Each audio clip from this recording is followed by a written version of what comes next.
Princess Diana's boyfriend is suing the U.S. government for any information it might have about the auto wreck that took their lives. Dodi Fayed's father, Mohammed, owner of London's storied Harrods department store, says the crash in a Paris tunnel was no accident. He's seeking documents he believes U.S. government agencies kept secret at the request of the British. He claims the royal family wanted to keep Diana from marrying an Arab. From the irrefutable facts which have been uncovered, it is clear to me that evil and racist forces working through the British security services murdered my son and Princess Diana. MI6 is controlled by the establishment of the United Kingdom. They answer ultimately to the royal household, which could never have accepted my son, a naturally tanned, curly-haired Egyptian, being married to the mother of the future King of England and becoming his stepfather. Diana, Fayed, and their driver, Henri Paul, were all killed in the August 1997 car accident. On the campaign trail, Republican George W. Bush today promoted his $83 billion tax relief plan in his first online, on-air interview. Responding to questions from CNN viewers, Bush said a tax cut would promote further economic growth. Democratic presidential candidate Al Gore promoted his health care proposals in campaign appearances yesterday in Oregon. He pledged to give medical decisions back to doctors and to fight for adding a prescription drug benefit to Medicare. Near a Gore rally in Portland, a group of demonstrators demanded Ralph Nader be allowed to participate in the upcoming presidential debates. Nader is the Green Party candidate for president. Nature may soon smile on crews battling 85 wildfires in 16 states. Forecasters say cooler temperatures and rain are likely this week. They're important allies in helping firefighters gain the upper hand on blazes that have made this the worst wildfire season in 50 years. Montana Governor Mark Roscoe is asking President Clinton to declare the entire state a disaster area to free up more federal money for fighting the fires and rebuilding what they've destroyed. A subway train is derailed in Paris, injuring at least 24 people. Fire officials say the injured were rushed to hospitals, most suffering minor cuts, scrapes, and bruises. The accident occurred shortly after 1 in the afternoon local time. The subway's first car derailed and tumbled into the opposing track while entering the popular tourist quarter of Notre Dame de Lorette station. No word on what caused the accident. There were no injuries, miraculously no injuries, in a morning fire at the Iron Mountain House boarding house in Jackson, New Hampshire. Firefighters rescued one resident from the roof as flames destroyed the top 2 floors of the 81-year-old building. It took 3 hours to put out the blaze, as yet no word on what caused it. Florida investigators want to know why Bridgestone Firestone and Ford Motor Company waited more than a year to disclose problems with its tires to U.S. car owners. Florida's Attorney General has opened a civil racketeering investigation of both companies to try and find the answer. Firestone began recalling tires in the Middle East last summer. The recall expanded to several other countries, but only reached the U.S. this month. Most of the 6.5 million tires recalled in the U.S. were installed in Ford Explorers, but the inquiry is also seeking tire installation records from several other auto manufacturers. There's been a new volcanic eruption on the Japanese island of Miyake. Large deposits of ash are accumulating from a series of eruptions that began in late June, and authorities fear heavy rain could then set off mudslides. Authorities are recommending all people there to head to shelters. The country has stationed a destroyer off the island's coast to prepare for a quick evacuation. Many residents have already left for nearby Tokyo. An Israeli company is creating a pill that could capture video images of human intestines. Researchers say they're ready to start testing it on patients. The so-called video pill contains a tiny camera and transmitter. The company claims it offers a better and less painful alternative to conventional methods using probes. But some experts doubt the pill can bring back quality images and believe it could pose health risks. In Germany, 3 neo-Nazis have been convicted of murder in the racially motivated beating of a Mozambican man. A state court sentenced one man to the maximum life in prison. His 2 16-year-old co-defendants received 9 years apiece, or 1 year less than the maximum allowed for juveniles. Alberto Adriano was fatally attacked walking home in June. He left behind a wife and 3 sons. His widow wasn't in court for the verdict, deciding to stay away after receiving death threats. The case had focused national attention on violence against immigrants in Germany. A law originally meant to fight organized crime is being used against the Los Angeles Police Department. Jennifer Arthur explains. The Los Angeles Police Department has become the first law enforcement agency in the country to be sued under the federal RICO laws, the Racketeer Influenced and Corrupt Organizations Act. It is the very act that brought down convicted mobster John Gotti. Not only does it take a statute that was designed to go after the bad guys, the criminals, and use it against law enforcement, but it does it in a way that could cost the city hundreds of millions of dollars. LA Police Chief Bernard Parks denies his department is a criminal enterprise. But we should not create an atmosphere that identifies something that is not factually in place. If successful, this tact could triple $120 million in estimated damages the city is already facing in its ongoing police corruption scandal. It all began when this officer turned convict revealed that he and some of his colleagues had routinely planted evidence, framed and even shot innocent people. And now Stephen Yagman has won the right to file the civil RICO class action suit and open the door for a key injunction. What this will do is it will put the LAPD under the control of a federal judge, so whenever they violate someone's rights, they'll go to jail for contempt. That's the thing that's going to hurt them here. That's the stick. The RICO Act is broadly defined as a federal law which makes it a crime for organized criminal conspiracies to operate legitimate businesses. It was originally intended to fight organized crime. The RICO Act has since been used in unforeseen applications to go after insurance companies, casinos, and HMOs, for example. And now the LAPD, already mired in the worst scandal in its history. Already nearly 100 convictions have been overturned. At least 70 Los Angeles police officers or former officers are under investigation. 5 of those officers have been charged with felony crimes, including one charge of attempted murder. No comment on the latest ruling from the LA City Attorney, except that he is now weighing options. Jennifer Arthur, CNN, Los Angeles. Let's see how the weather might affect your plans for the next few days. Here's the latest extended national forecast. This is your CNN Headline News Weather. We begin with our forecast weather map for Wednesday evening. You can see a low pressure center right along the southeastern coast carrying rainfall into the eastern seaboard. That should continue to drift onshore very slowly, bringing rainfall into the area. Meanwhile, in the west, the cold front rolls across the northern plains, the upper Midwest, and on up into Canada. Some cooler temperatures expected behind this frontal boundary, as you can clearly see, but it continues to sizzle in the southern plain states with 100-degree readings, not only today, but again tomorrow. We now take a look at our extended forecast on Friday. Showers and thunderstorms continue in the southeast, the east in general. That's associated with that disturbance moving onshore from the Atlantic. As we look at our forecast for high temperatures, much cooler in the west, as we had mentioned earlier. Scattered showers and thunderstorms on Saturday in the east, rainfall in the northwest. And on Sunday, showers scatter about in the northwest. Rainfall continues in parts of the east. For more weather information, you can log on to CNN.com. 5-day forecast for over 10,000 cities. Some current and former Secret Service agents say racism is rampant at the department. In a news conference today in Washington, the African Americans discussed their personal experiences, ranging from hearing racial slurs on the job to receiving death threats. Their attorney says another complaint concerns Secret Service participation in the Good Old Boy Roundup, a notoriously racist backwoods party that took place every year in Tennessee. Although this goes back to 1996, it's not an isolated event. It is typical of the culture of this agency that good old boys, whether they're on a tape in the hills of Tennessee or whether they're deciding who gets a promotion, govern this agency.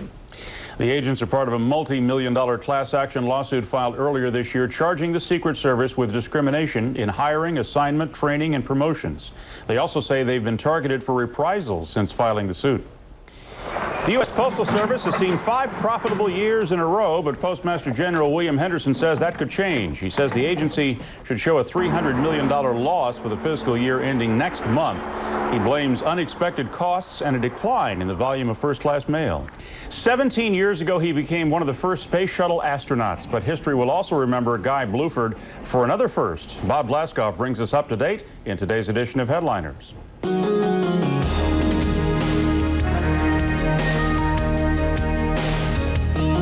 On August 30th, 1983, Guy Bluford becomes the first African American in space.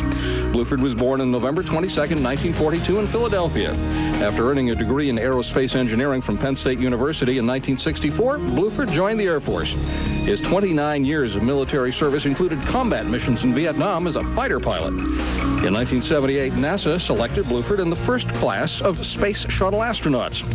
5 years later, aboard the shuttle Challenger, Bluford became the first African American to go into space. Liftoff, 32 minutes after the hour, and the shuttle has cleared the tower. Bluford flew aboard Challenger again in 1985 and twice aboard the shuttle Discovery in 1991 and 92. In all, he logged more than 688 hours in space. In 1993, Bluford retired from NASA and joined a Maryland computer software firm as an executive. Currently, the 58-year-old Bluford is vice president and general manager of Federal Data Corporation, an information technology and engineering services company. With headliners, I'm Bob Glasgow.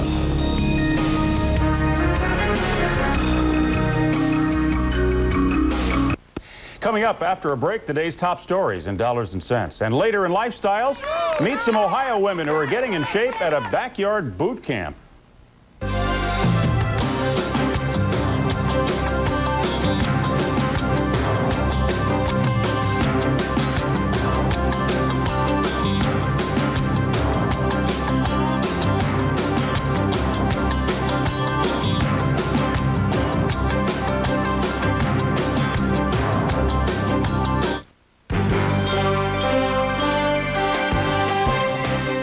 Let's check top stories this Wednesday. President Clinton arrived in Colombia today, where he'll give financial support to the country's fight against drugs and rebels. His visit will be very brief, partly because of security concerns.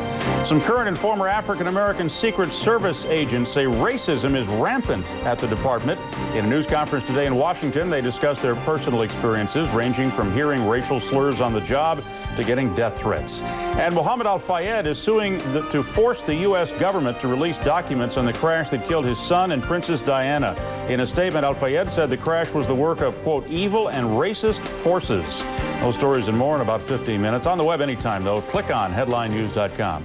Right now, let's check the latest numbers from Wall Street. The Dow is down 94.71. The NASDAQ is up 8.97. The S&P 500 is down 7.67.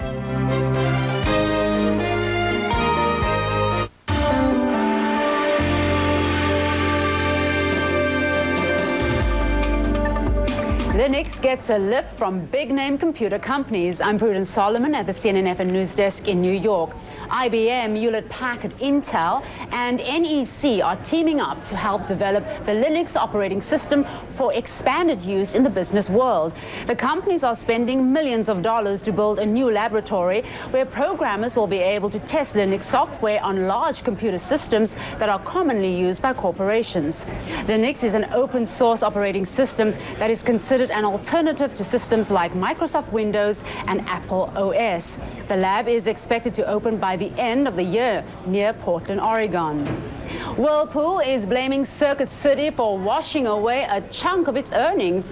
The appliance maker says Circuit City's decision to stop selling major appliances will cause Whirlpool earnings to fall short of Wall Street estimates for the next 2 quarters. Whirlpool also cites increased competition in the United States and Europe. Circuit City made the change in July, saying it would focus more on its computers and electronics businesses, which the retailer says are more stable than appliances. A key measure of economic activity has dropped for the 3rd month in a row. The index of leading economic indicators fell by 0.1% in July. Analysts had predicted it would remain unchanged from June.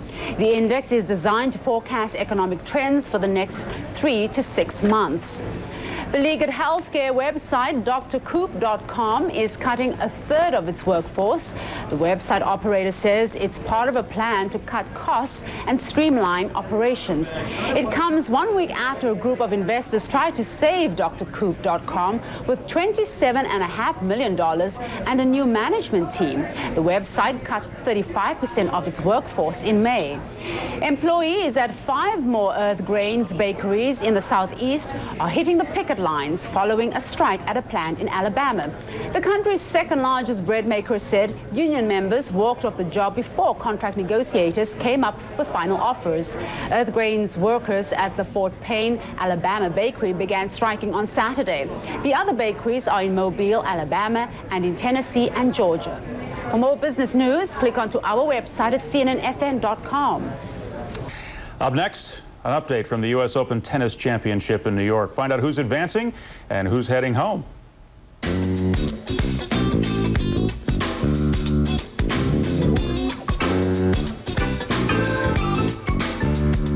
Headline News, the Get to the Point News Network, powered by CNN. Hey sports fans, what was the Winston Cup originally called? Stay tuned. The answers after sports. Viewing is going where? I'm Anthony Keith James, and this is CNN Headline Sports. Today, 3 of the U.S. Open, where Monica Seles grunted her way to the third round with a straight sets win over Ann Kramer, winner of 9 Grand Slam events among her 47 career titles, including the 91 and 92 U.S. Open, Seles needing a little over an hour to advance. For more results on today's U.S. Open, dial up cnnsi.com. The rumors about Patrick Ewing are again circulating. The latest has the Knicks center possibly heading to Washington. According to the Washington Post, a trade is in the works between the Wizards and Knicks. The Wizards would receive only Ewing. The Knicks would probably get one of Washington's high-priced players, Juwan Howard, Rod Strickland, or Mitch Richmond. Coming up tonight, Atlanta and Cincinnati. Lefty Tom Glavine will get the ball for the Braves as he tries to stop the bleeding. Atlanta has lost a season-high 4 straight. Glavine will be going for his 11th win out of 12 starts. The Reds will counter with Elmer Dessens. Randy Johnson is back on the hill in the finale of a 3-game series between the Diamondbacks and Expos. Johnson is coming off his worst outing of the season and is facing one of the few teams against whom he does not have a winning record over the past 2 years. Anthony Keith James, CNN Headline Sports. The Winston Cup was originally called the Grand National Championship from 1949 to 1970.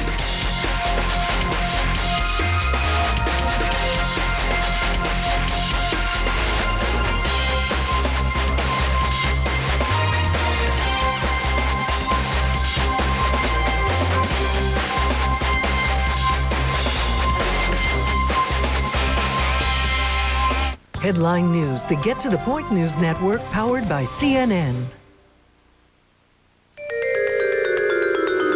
Everybody knows it's smarter to buy in bulk, even long distance. Thank you. Now you can get 1,000 minutes of nighttime calling for just $20. That's a big block of talk. And you won't have to strap it to your minivan. Switch to Sprint at 1-800-PIN-DROP. Call now and get free internet call waiting. And never miss another call when you're online. Have you noticed anything different lately? Like no more tobacco billboards or cartoon characters selling cigarettes. And tobacco logos aren't put on clothing or merchandise anymore. Why? Because America's major tobacco companies signed a tobacco settlement agreement that restricts the marketing of tobacco products and provides $1.5 billion to fund youth anti-smoking ads and education. Things are changing, and at Philip Morris, we wanted you to know.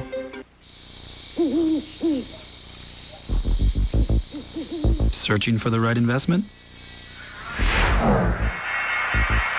Here's one with a closer look. Talk to a financial advisor about evergreen funds. With the right investment, you don't have to be afraid to take your eye off the market. Go ahead, blink. Talk to a financial advisor about evergreen funds. Bob, you want to explain this? Yeah, Bob. Is this a meeting or just a bagel taste test? How do you expect to launch a new product in time with these slow, dull meetings? You need conference casting, a whole new way to conduct business right over the web. With streaming audio and video, you can interact with hundreds of people, ask questions, get feedback, so you get product to market faster. Repeat after me. Faster is better. Faster is better. Conference webcast is available from WorldCom, powered by Akamai. I just love the smell of the internet in the morning, don't you? The Dow is down 111.72. The NASDAQ is up 0.34. The S&P 500 is down 9.32.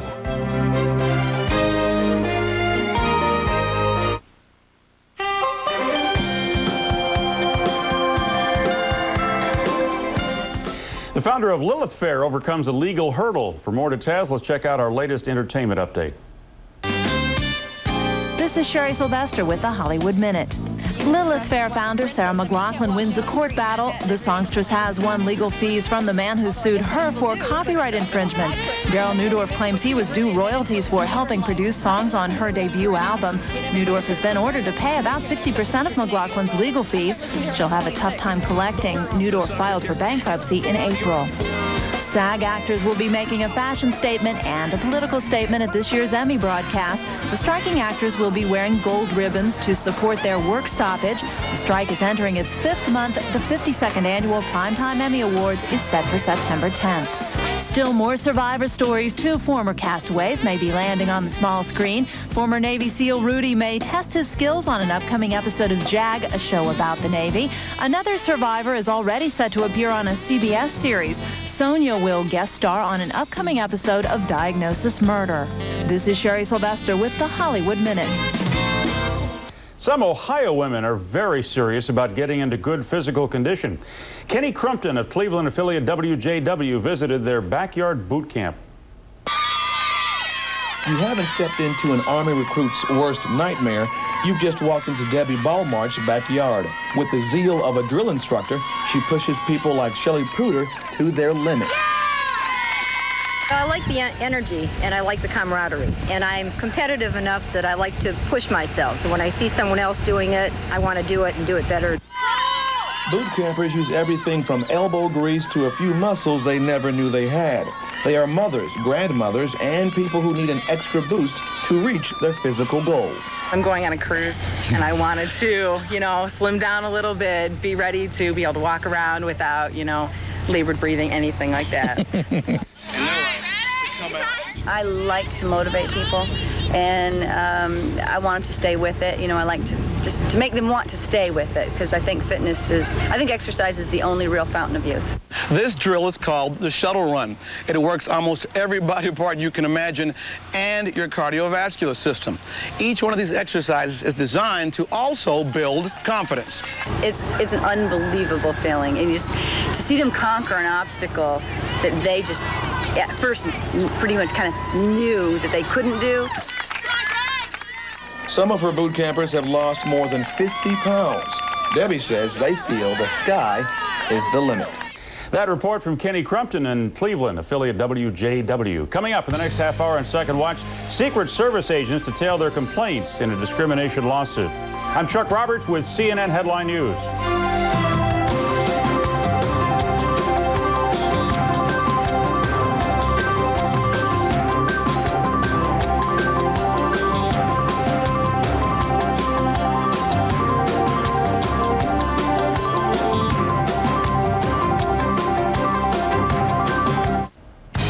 Secret Service agents detail alleged job racism. The president visits Colombia, and Florida investigates Firestone.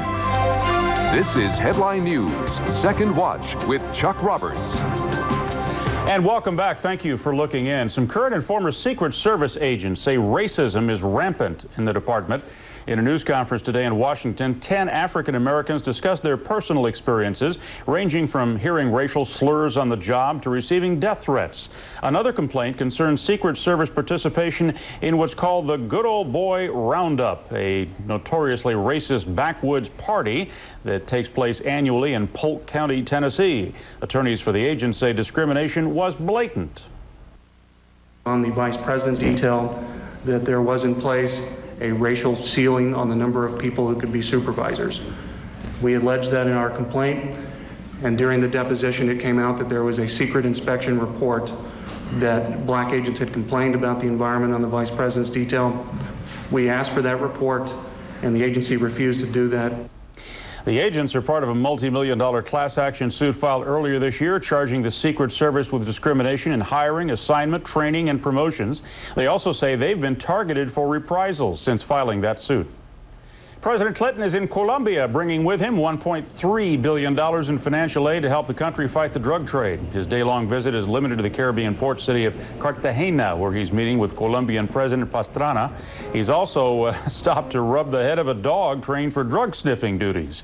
Mr. Clinton's expected to reaffirm his support, the U.S. support for Colombia's battle against drug traffickers and paramilitary groups which control part of the South American country. Nature may soon smile on the crews battling wildfires in western states. Forecasters say cooler temperatures and rain are likely later this week.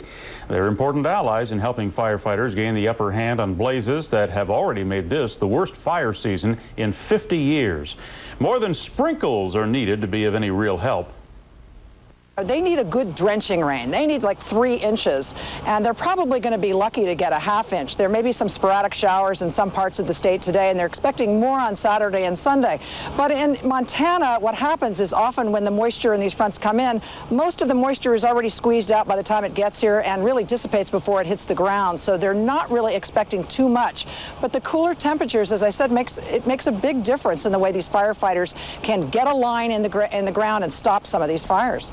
Montana Governor Mark Roscoe is asking President Clinton to declare the entire state a disaster area to free up more federal money for fighting the fire and rebuilding what the fires have destroyed. The controversy surrounding Princess Diana's death lives on 3 years after the auto accident that claimed her life. Diana, Dodi Fayed, and their driver, Henri Paul, died in the 1997 crash in a Parisian tunnel.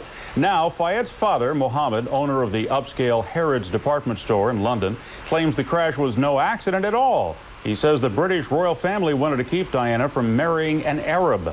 Fayed also says U.S. agencies were eavesdropping on the high-profile couple. They monitored many of her conversations and apparently passed the information to MI6.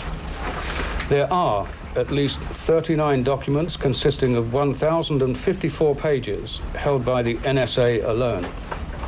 The NSA, however, refuses to release the documents or even publicly acknowledge the existence of the tapes by hiding behind the cloak of national security. How can the innocent conversations of 2 people very much in love possibly jeopardize the security of the United States of America? Fayed is seeking documents he believes government agencies kept secret at the request of the British Secret Service. There were no injuries, miraculously no injuries, in a morning fire at the Iron Mountain House boarding house in Jackson, New Hampshire. Firefighters rescued 1 resident from the roof as flames destroyed the top 2 floors of the 81-year-old building. It took 3 hours to put out the blaze. As yet no word on what caused it. On the campaign trail, Republican George W. Bush today promoted his $83 billion tax relief plan in his first online, on-air interview. Responding to questions from CNN viewers, Bush said a tax cut would promote further economic growth. Democratic presidential candidate Al Gore promoted his health care proposals in campaign appearances yesterday in Oregon. He pledged to give medical decisions back to doctors and to fight for adding a prescription drug benefit to Medicare. Near a Gore rally in Portland, a group of demonstrators demanded Ralph Nader be allowed to participate in the upcoming presidential debates. Nader is the Green Party candidate for president. Florida investigators want to know why Bridgestone Firestone and Ford Motor Company waited more than a year to disclose problems with its tires to U.S. car owners. Florida's Attorney General has opened a civil racketeering investigation of both companies to try and find the answer. Firestone began recalling tires in the Middle East last summer. The recall expanded to several other countries, but only reached the U.S. this month. Most of the 6.5 million tires recalled in the U.S. were installed in Ford Explorers, but the inquiry is also seeking tire installation records from several other auto manufacturers. A subway train is derailed in Paris, injuring at least 24 people. Fire officials say the injured were rushed to hospitals, most suffering minor cuts, scrapes, and bruises. The accident occurred shortly after 1 in the afternoon local time. The subway's first car derailed and tumbled into the opposing track while entering the popular tourist quarter of Notre-Dame-de-Lorette station. No word on what caused the accident. Germany is cracking down on rising right-wing violence. The German courts convicted 3 neo-Nazis of murdering a Mozambican man last June. Chris Burns reports. Tough sentences aimed at sending a message to other neo-Nazis. The court in Halle gave the maximum life sentence to 24-year-old Enrico Hilprecht. To his 16-year-old co-defendants, 9 years in prison, 1 year short of the maximum. The three admitted they beat and kicked Mozambican Alberto Adriano on June 11th in a park in the eastern German town of Dessau. They stripped him when he stopped moving. But the youths also contended they were drunk and didn't intend to kill Adriano, who later died of his injuries. The 39-year-old man left behind 3 children and a German wife, who recently moved out of fear of reprisal for the trial. The court determined the 3 youths attacked Adriano because of his race. The speedy trial is part of the government's crackdown on far-right violence, especially in former communist East Germany, blamed in part on 17% unemployment there, twice that in Western Germany. The government is promising more job training for youth in the East, but with this trial, the government also intends to show that it won't tolerate the violence as an economic side effect.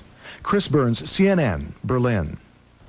The Supreme Court is stopping a California club from distributing marijuana for medicinal purposes. By a 7-1 vote, justices granted the Justice Department a stay of a ruling that permitted the Oakland Cannabis Buyers Cooperative to distribute marijuana. The stay will continue until a federal appeals court hears the case. The club is referring patients to other facilities not affected by the ruling. There's been a new volcanic eruption on the Japanese island of Miyake. Large deposits of ash are accumulating from a series of eruptions that began in late June, and authorities fear heavy rain could then set off mudslides. Authorities are recommending all people there to head to shelters. The country has stationed a destroyer off the island's coast to prepare for a quick evacuation. Many residents have already left for nearby Tokyo. Let's see how the weather might affect your plans for the next few days. Here's the latest extended national forecast. This is your CNN headline news weather. Our forecast weather map for this evening begins with a look at the rainfall in the east. This is associated with a broad area of low pressure that's actually been retrograding. That is to say, moving back into the east coast from the Atlantic, moving very slowly. Meanwhile, a weather system rolls out of the northern plain states through the Great Lakes and into Canada. Behind that, some cooler temperatures, and a significant weather system rolling in through the northwest with cooler temperatures expected in the northwest, and we will see some rainfall there too. Hot weather will continue in the southern plain states, as you can clearly see. Today, a large area of 100-degree readings, and tomorrow, still very hot. But look at the cooler temperatures in the upper Midwest and northern plain states. Some places will see highs only in the 60s. We move on now to your extended forecast. On Friday, much cooler in the west, as you can clearly see. There's the rainfall in the east. Heavy rain may be found some places in the southeast. As we move on through the weekend, a scattering of showers and thunderstorms in the east. And on Sunday, still raining in the east and showers in the northwest. For more weather information, log on to CNN.com. A federal judge wants to know whether race played a factor in the accusations against jailed nuclear scientist Wen-Ho Lee. The judge has ordered the government to turn over documents so he can determine whether Lee was targeted because of racial profiling. The former Los Alamos National Lab scientist was born in Taiwan. He is charged with downloading restricted data to unsecured computers and tape. A judge has ordered Lee released on $1 million bond by Friday, but the government may appeal that order and try to block Lee's release. A California judge is allowing a class action lawsuit against Microsoft to proceed. The suit claims the software giant's business practices forced California consumers to pay too much for Microsoft products. A Microsoft spokesman says the company is reviewing the ruling. No trial date has been set. An Israeli company is creating a pill that could capture video images of human intestines. Researchers say they're ready to start testing it on patients. The so-called video pill contains a tiny camera and transmitter. The company claims it offers a better and less painful alternative to conventional methods using probes. But some experts doubt the pill can bring back quality images and believe it could pose health risks. A federal judge in Louisiana has temporarily blocked the state from issuing Choose Life license plates. The judge ruled free speech provisions of the Constitution require license plate designs to be neutral. This decision a victory for abortion rights groups who filed the suit. State lawyers say they haven't decided whether to appeal the ruling. Florida began selling Choose Life plates this month. It also faces a legal challenge. Owners of Palm handheld computers should watch out for a new computer virus. A program circulating on the internet looks like a software update but can wipe out other programs. It's called Palm Liberty A. Liberty being a popular Palm program that lets users download video games. The virus is being distributed under the name Crack1.1. It also affects handspring visor computers, which use the same operating system as Palm devices. Coming up on Second Watch, the day's top stories in consumer news, and later in lifestyles, how to pedal to win a medal. First, here's what's online.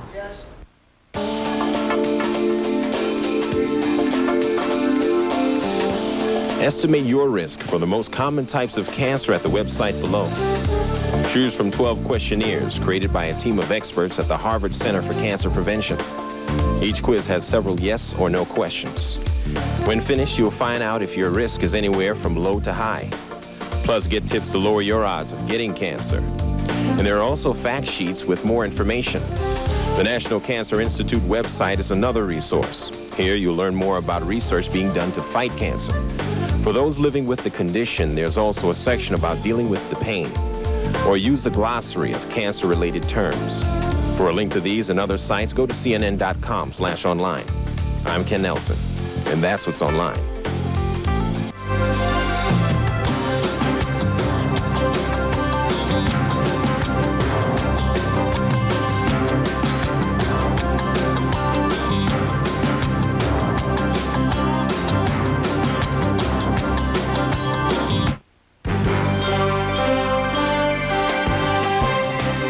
Let's check top stories this Wednesday. President Clinton arrived in Colombia today, where he'll give financial support to the country's fight against drugs and rebels. His visit will be very brief, partly because of security concerns. Some current and former African-American Secret Service agents say racism is rampant at the department.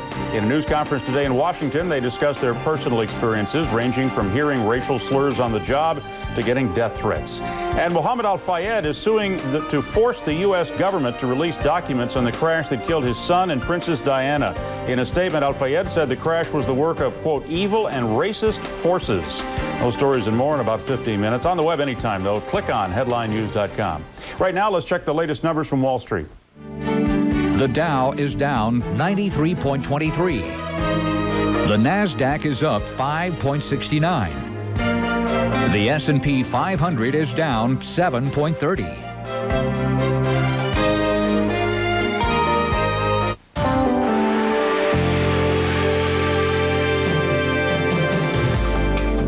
A financial winning streak at the post office might be over. I'm Prudence Solomon at the CNN News Desk in New York. The Postal Service is on track for losses after turning a profit for the last 5 years. The Postmaster General says the agency could be in the red by as much as $300 million when the fiscal year ends next month. He blames unexpected costs and lower volume of first-class mail. Despite the loss, the Post Office says advertising mail increased by 5%, rebounding from a drop last year caused by greater interest in online ads. Swiss bank Credit Suisse Group is buying investment bank Donaldson, Lufkin & Jenrette for about $11.5 billion in cash and stock. The purchase will boost Credit Suisse's U.S. operations, which include Credit Suisse First Boston, and it could create one of the world's largest junk bond underwriter and advisor for companies shopping for mergers. Analysts say overlap between DLJ and CS First Boston could force the combined company to trim its workforce in the future. U.S. economic growth will continue to slow in the next 3 to 6 months, according to a key measure of economic activity. The index of leading economic indicators fell by 0.1% in July. Analysts had predicted it would remain unchanged from June.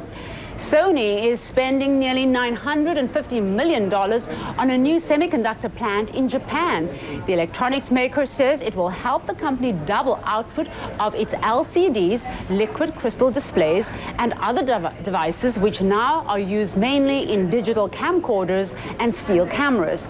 Analysts say increasing demand for the devices could be the key to Sony's profit expansion in the next 3 to 5 years. Dell Computer is teaming up with venture capital firms to help small businesses get up and running. It's launching a program called VC Direct that will give small businesses access to a range of benefits, including web hosting and consulting services and special pricing on Dell hardware and other services. For more business news, click onto our website at cnnfn.com. Up next, an update from the U.S. Open Tennis Championship in New York. Find out who's advancing and who's heading home.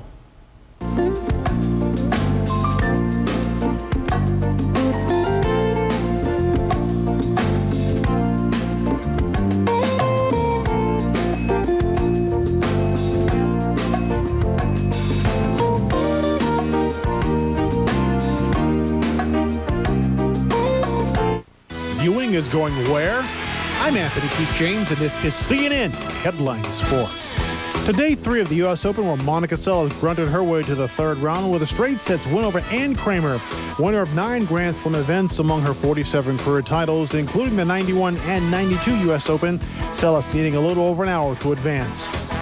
For more results on today's U.S. Open, dial up CNNSI.com. The rumors about Patrick Ewing are again circulating. The latest has the Knicks center possibly heading to Washington. According to the Washington Post, a trade is in the works between the Wizards and Knicks. The Wizards would receive only Ewing. The Knicks would probably get one of Washington's high-priced players, Juwan Howard, Rod Strickland, or Mitch Richmond. Coming up tonight, Atlanta and Cincinnati. Lefty Tom Glavine will get the ball for the Braves as he tries to stop the bleeding. Atlanta has lost a season-high 4 straight. Glavine will be going for his 11th win out of 12 starts. The Reds will counter with Elmer Dessens. Randy Johnson is back on the hill in the finale of a 3-game series between the Diamondbacks and Expos.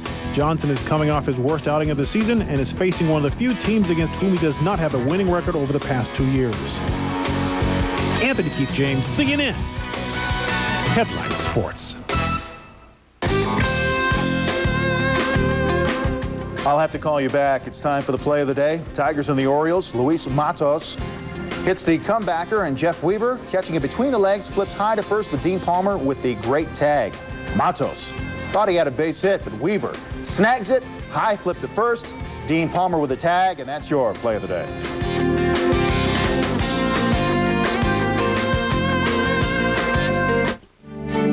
The Dow is down 98.41. The Nasdaq is up 1.95. The S&P 500 is down 7.73.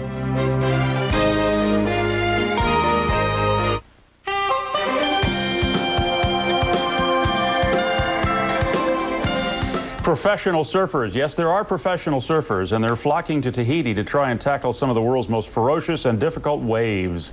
This is the renowned Tahiti reef of Tihapu, a place where the waves are thick and about 15 feet high, making it a mecca for brave and foolhardy surfers.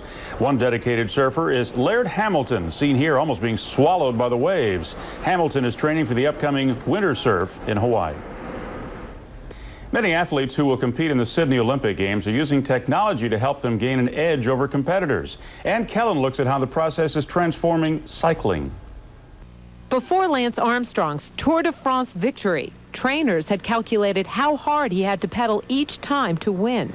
That power, measured in watts, was about 450, enough to power a small radio station, and about 3 times the average cyclist's output. Trainers have figured U.S. Olympic contender Mari Holden, given her weight, has to maintain 325 watts over the 3-hour Olympic road race for a shot at a medal. I think it's great that we can work on all these things, and these little benefits are really going to help us. Using special pedals equipped with sensors, trainers at the U.S. Training Center critique her form to maximize that power. The pedals that we have on this bicycle are measuring the forces that the athlete delivers to those pedals. The pedals are wired to a computer. So the green circle is your left pedal, the yellow circle is your right, and you're seeing this real time. Like, kick the right pedal for a couple strokes. See that? Yeah. So almost instantaneously you see a change. Corrections are immediate. She's forceful when pressing down on the pedals, weaker on the upstroke. That's where she could gain ground. Lift the leg, lift the pedal through, and drive it forward. There you go. There you go. See that? Yeah. You see how that works? See, now you're lifting your leg? Yeah. See, as you lift your leg, now you're being more productive or more effective in the upstroke. To me, it feels different because I'm used to I ride hundreds and hundreds of miles in this one way, and then to change any little thing makes it feel strange, but it's something that, just like everything else, you kind of work in over time, and it'll make you a better cyclist. So. Ann Kellen, CNN, Colorado Springs, Colorado. A company in Toronto is making golf balls it hopes will help golfers play a picture-perfect game. X-Out Golf Balls is marketing personalized balls with pictures of ex-wives, girlfriends, or husbands on them. The company president reportedly got the idea from a friend who was going through a bitter divorce. The friend said he could drive the ball an extra 400 yards if it had his ex-wife's picture on it.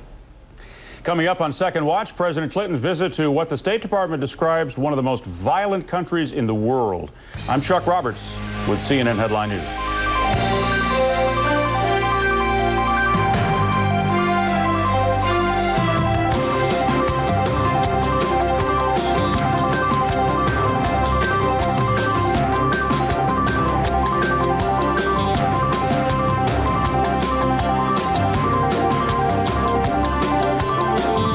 Headline News, the Get to the Point News Network, powered by CNN.